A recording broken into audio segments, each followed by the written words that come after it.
आइए आज हम शुरू करते हैं प्रोसेस सेफ्टी का तीसरा पार्ट। हमने पहला पार्ट बनाया फायर क्या होता है, उसका क्लासिफिकेशन क्या होता है, कितने टाइप का फायर एक्सटिंग्विशर होते हैं। 2 पार्टों में हमने आपको अच्छे से बताया।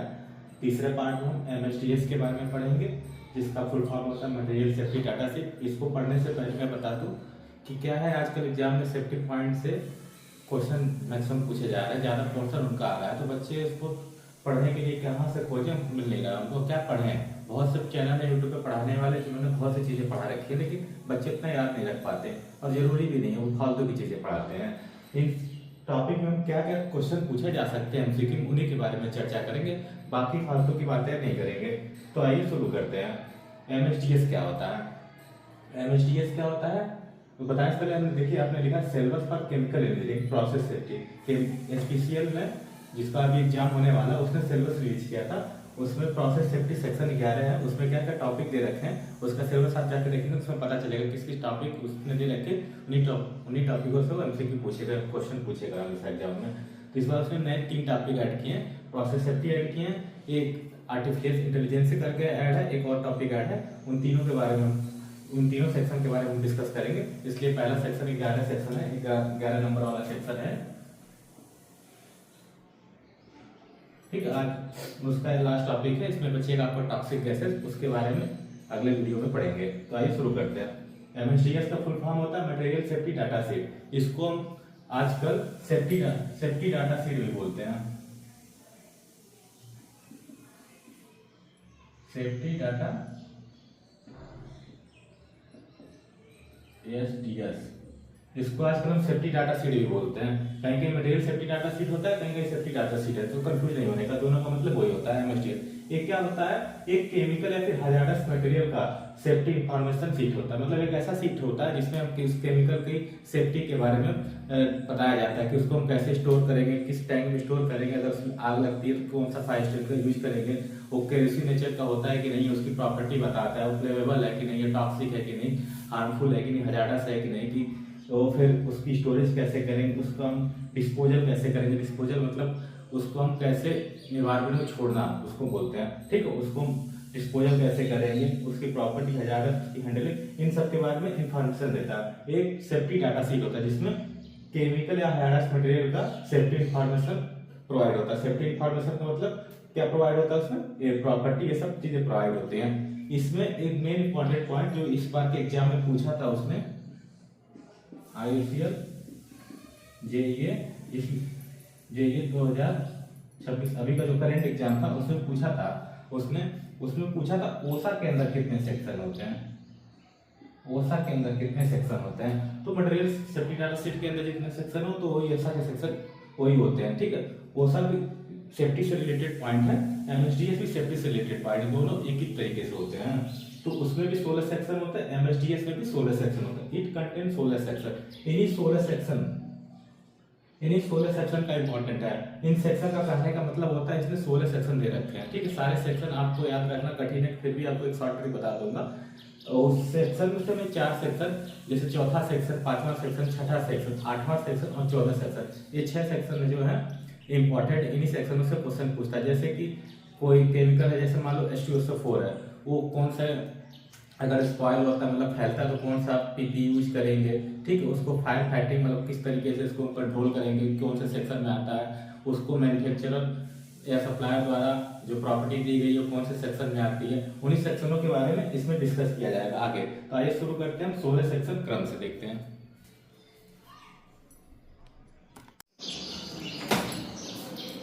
आइए देखते हैं, इसके अंदर 16 सेक्शन होते हैं। इन 16 सेक्शनों का क्या मतलब होता है, मैं सारे सेक्शन नहीं पढ़ेंगे, ठीक है। हमने 9 सेक्शन पढ़ा, बाकी अगले पार्ट में देखते हैं बाकी के सेक्शन।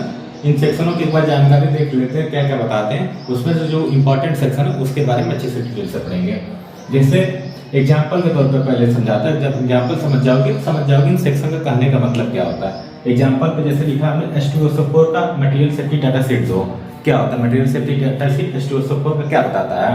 तो देखो उसमें क्वेश्चन कैसे पूछता है एग्जाम में, कोरोसिव नेचर H2SO4 का कौन सा सेक्शन बताता है, आपको दे देगा पहला सेक्शन, दूसरा सेक्शन, तीसरा सेक्शन, चौथा सेक्शन, ऐसे ऑप्शन दे दे, या फिर बोल दे आइडेंटिफिकेशन बताता है, कि हजार्ड बताता है, कि कंपोजिशन बताता है, कि फर्स्ट एड बताता है। तो आपको पता होना चाहिए कि कौन सा सेक्शन किस चीज़ को बताता है, जैसे आइडेंटिफिकेशन बताता है केमिकल नेम और सप्लायर का नाम। H2SO4 हमारा का केमिकल नेम क्या होता है, ठीक है, हाइड्रोक्लोरिक एसिड होता है, सल्फ्यूरिक एसिड होता है। H2SO4 का केमिकल नेम होता है सल्फ्यूरिक एसिड, ठीक है। इसको कौन सप्लाई करता है, केमिकल इंडस्ट्री सप्लाई करती है, कहाँ से आता है, ठीक है। इसके बारे में सेक्शन 1 बताता है, जिसको हम आइडेंटिफिकेशन बोलते हैं।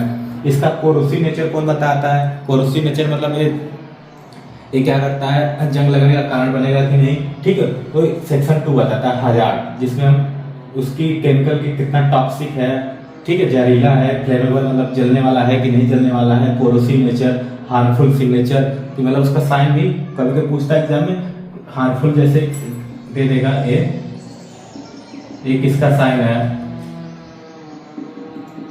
ये किसका साइन है, ठीक है, ये फायर हजार्ड का है, ठीक है, एक्सप्लोसिव का साइन होता है। साइन को अच्छे से बताऊंगा, तो बस इतना जान लो, हार्मफुल साइन को कौन सा बताता है, हजार्ड, सेक्शन 2 बताता है, ठीक है। कंपोजिशन सेक्शन 3 बताता है, जिसमें 21 मटेरियल से बना होता है, जैसे H2SO4 किससे बना होता है, ठीक है। इसका रॉ मटेरियल लिखना हो तो इसका रॉ मटेरियल क्या होता है, इसका रॉ मटेरियल सल्फर ट्राइऑक्साइड में पानी का क्या करते हैं, सॉल्युबल कराते हैं, ठीक है। पानी में सल्फर ट्राइऑक्साइड को बोलते हैं, या फिर बोल सकते हो दूसरा तरीका होता है ओलियम को, ओलियम क्या होता है, ओलियम आपको पता होगा H2H2O7 होता है, ठीक। ओलियम में हम क्या करते हैं, सल्फर ट्राइऑक्साइड को सॉल्युबल कराते हैं, जिससे H2SO4 का फॉर्म सकता है, वो इसका कंपोजिशन होगा। फर्स्ट एड, चौथा सेक्शन फर्स्ट एड के बारे में बताता है। फर्स्ट एड क्या होता है, फर्स्ट एड मतलब कि अगर H2SO4 हमारे ऊपर गिर जाए, स्किन पे, आंखों पे पड़ जाए, या फिर हमारे गले के अंदर चल जाए, इनहेलेशन हो जाए, इनहेलेशन मतलब अंदर जाना, ठीक है, गले के अंदर जाना, उसको इनहेलेशन बोलते हैं, ठीक है। अगर हो जाए तो हम क्या फर्स्ट एड लेंगे, उसके बारे में सेक्शन 4 बताता है, फर्स्ट एड, ठीक है। पांचवा सेक्शन क्या बताता है कि कौन सा फायर फाइटिंग यूज करेंगे, मतलब अगर H2SO4 का बड़ी मात्रा में अगर लीकेज हो रहा है, ठीक है, उसको कंट्रोल करना है, तो कौन सा फायर फाइटिंग यूज करेंगे, फायर एक्सटिंग्विशर यूज करेंगे, एबीसी टाइप का, CO2 टाइप का, फोम टाइप का, या वाटर टाइप का, ठीक है। इन सबके कौन सा टाइप का यूज करेंगे, ये पांचवा सेक्शन बताता है। एक्सीडेंटल रिलीज, छठा सेक्शन एक्सीडेंटल रिलीज के बारे में बताता है, मतलब कि अगर लीक हो, स्पेल होने पर क्या स्टेप लेंगे, हम क्या स्टेप, जैसे हमारे शरीर पर गिर जाता है तो हम क्या स्टेप लेंगे, ठीक है, वो कौन सा सेक्शन में आता है, एक्सीडेंटल रिलीज में आता है, ठीक है, छठे सेक्शन में आता है। हैंडलिंग स्टोरेज, इसको हम हैंडल कैसे करना है, ठीक है, स्टोर कैसे करना है, एक जगह दूसरी जगह भेजना कैसे है, ठीक है, उन सब के बारे में सेक्शन 7 में बताया जाता है। आठवां बताता है सेक्शन एक्सपोजर या पीपी।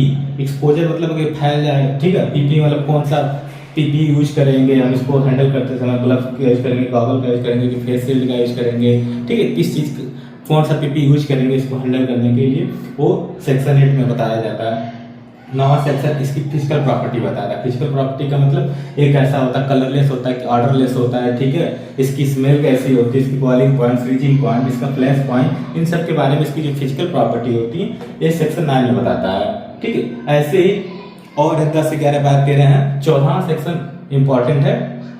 8 9 के बाद हम 10वां अभी शुरू करते हैं। इससे पहले हम इस एग्जाम्पल को अच्छे से समझ लेते हैं। आपने देखा 9 सेक्शन इसमें लिखे हुए हैं, ठीक, उन्हीं 9 सेक्शन से रिलेटेड है। जैसे कि H2SO4 का एमएसटीएस पूछेगा क्या होता है, कोरोसिव नेचर है, ये कौन से सेक्शन में आता है, ये सेक्शन 2 में आता है। सेक्शन 2 हमारा क्या बताता है, हजार्ड के बारे में बताता है। ग्लव या फेस शील्ड का यूज करते हैं, ये कौन से सेक्शन को बताता है, पीपी वाला हमारा सेक्शन, पीपी वाला सेक्शन हमारा 8वां सेक्शन, ठीक है, 8वें सेक्शन से रिलेटेड है। स्किन पर गिरने पर क्या करना चाहिए, अगर H2SO4 क्वेश्चन पूछता है इंडस्ट्री में, अगर H2SO4 यूज करते हो तो स्किन पर गिरते तो हम क्या करना चाहिए, हमको पानी से वॉश करना चाहिए। कैसा पानी, रनिंग पानी, मतलब ऐसा पानी जो रन कर रहा है। जैसे कि अगर हमारे इंडस्ट्री में काम कर रहे हो, आपके ऊपर H2SO4 गिर जाता है तो आप क्या करो कि कुछ ना करो, आपको अपने हाथों से उसको रब ना करो या फिर क्लोथ से उससे पोछो ना, ठीक है। ऐसा करने से क्या होगा, और ज़्यादा इरिटेशन होगी और जलने की वजह से हमारी चमड़ी क्या वो बर्न हो सकती है। उससे ऐसा ना करने से हम क्या करते हैं, रनिंग वाटर जो हमारा होता है हर जगह क्या बोलते हैं उसको, तो क्या करना चाहिए, स्किन पे गिरने पर हमें 15 मीटर रनिंग वाटर से वॉश करना चाहिए, ठीक है, रनिंग वाटर का यूज करना चाहिए। रनिंग वाटर क्यों बोल रहा हूँ, रनिंग वाटर यूज करने से क्या होता है, हमारी अगर स्किन पे मान लो यहाँ पे H2SO4 गिर गया, रनिंग वाटर यूज करने से क्या होता है, ये H2SO4 हमारा पानी में बहुत ज़्यादा सॉल्युबल होता है, तो उससे क्या होता है, डाइल्यूट सोल्यूशन बनाएगा और उसको अपने साथ लेके नीचे चला जाएगा, जिससे हमारे स्किन पे ज़्यादा इरेशन का चांस कम होगा, बर्निंग का चांस कम होगा, ठीक है। इसलिए रनिंग वाटर का यूज करते हैं। अगर हायर कॉन्सेंट्रेशन में, ज़्यादा मात्रा में, उस समय हम वाटर का यूज नहीं करते। क्यों वाटर का यूज नहीं करते, क्योंकि हम वाटर का जब यूज करेंगे तो क्या होता है उसमें सॉल्युबल होता है, अगर कोई चीज़ सॉल्युबल होती है तो क्या होती है बहुत ज़्यादा हीट रिलीज करती है। हीट रिलीज करने का क्या मतलब होता है वो एक्सोथर्मिक रिएक्शन वहाँ होने लगती है, जिसकी वजह से क्या होता है आग लगने के चांस, आग लगने का चांस नहीं, लेकिन बहुत ज़्यादा एरिया क्या होता है हीटेड जनरेशन वाला होता है। ठीक है, इसलिए हम वहाँ पे रनिंग वाटर का यूज नहीं करते, कम मात्रा में होता है जैसे बॉडी पे कम मात्रा में गिरता है उस समय रनिंग वाटर का यूज करते हैं। ठीक है, ये कौन से सेक्शन में आता है हमारा, ये हमारा कौन से सेक्शन में आएगा, एक्सीडेंटल यूज होने पर कौन सा स्टेप ले, ये छठे सेक्शन में आएगा। स्किन पे गिरने पर 15 मिनट से वाश करना, एक एक्सीडेंटल रिलीज पे आएगा। लीक के स्किन होने पर क्या स्टेप ले, ये वाला पहला स्टेप लेते हैं। ठीक है, ये इस सेक्शन से रिलेटेड छठे सेक्शन में आता है।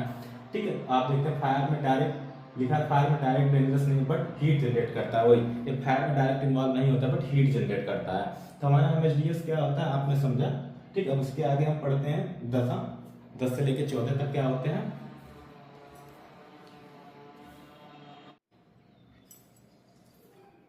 10वां सेक्शन क्या बताता है, स्टेबिलिटी और रिएक्टिविटी के बारे में बताता है।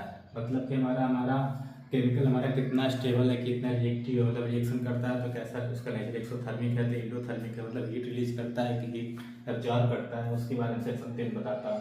सेक्शन 11 टॉक्सिकोलॉजी के बारे में बताता है। टॉक्सिकोलॉजी का मतलब होता है अगर हमारा इसका क्या इफेक्ट पड़ता है, अगर इन्वायरमेंट में जाता है तो क्या इसका इफेक्ट क्या पड़ता है, अगर हमारी बॉडी पे गिरता है तो इसका क्या इफेक्ट पड़ता है, मतलब स्किन डैमेज करता है, इनहेलेशन होते हैं तो क्या डैमेज करता है हमारी बॉडी पे, आई को डैमेज करता है, इन सब के बारे में टॉक्सिकोलॉजी में पढ़ा जाता है। इकोलॉजी सेक्शन में इन्वायरमेंट, ई से इकोलॉजी, ई से इन्वायरमेंट। ठीक है, ये इंपॉर्टेंट सेक्शन है।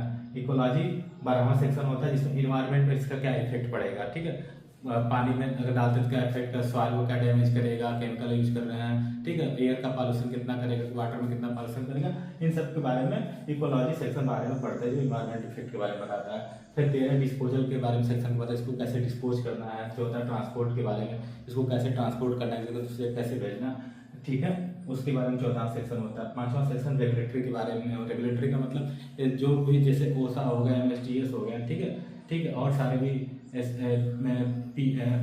पीएसएम हो गए। ठीक है, ये सब क्या होते हैं केमिकल को कैसे सेफली हैंडल करना है उनके बारे में बताया जाता है। ये सब अपने अपने रूल दे रखे हैं उन्होंने, डाटा शीट तैयार कर रखी है, उन सबके रिलेटेड एक रेगुलेटर तैयार की जाती है, उसके बारे में 15वां सेक्शन बताता है। 16वां सेक्शन अदर इन्फॉर्मेशन, इन बाकी इन्फॉर्मेशन छोड़ के जो अगर इन्फॉर्मेशन इनके अंदर नहीं आती, ठीक है, उसको 16वें सेक्शन अदर इन्फॉर्मेशन के तौर पर बताया जाता है। ठीक है, अगर हमने बताया कि इसके अंदर 16 सेक्शन होते हैं, जिसमें से हमको क्या मेन एग्जाम में पूछना है, आप बस सब एक बार पढ़ लो, देख लो। अगर इसमें से जो इंपॉर्टेंट जो होते हैं सेक्शन उन्हीं के बारे में हम डिस्कस करेंगे। डिस्कस क्या करेंगे उसके बारे में हम आपको बताते हैं।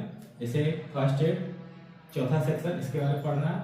फायर फाइटिंग, ये इंपॉर्टेंट सेक्शन है हमारा। एक्सीडेंटल रिलीज पे इंपॉर्टेंट प्रॉपर्टी है सेक्शन। हैंडलिंग, एक्सपोजर,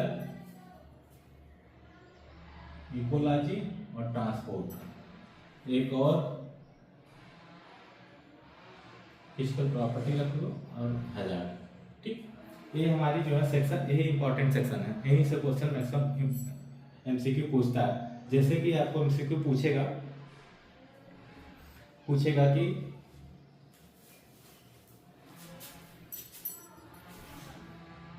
एक बार नोट करना, आप नोट कर लो, उसके बाद मैं आपको एमसीक्यू बताता हूँ कैसे एमसीक्यू पूछता है।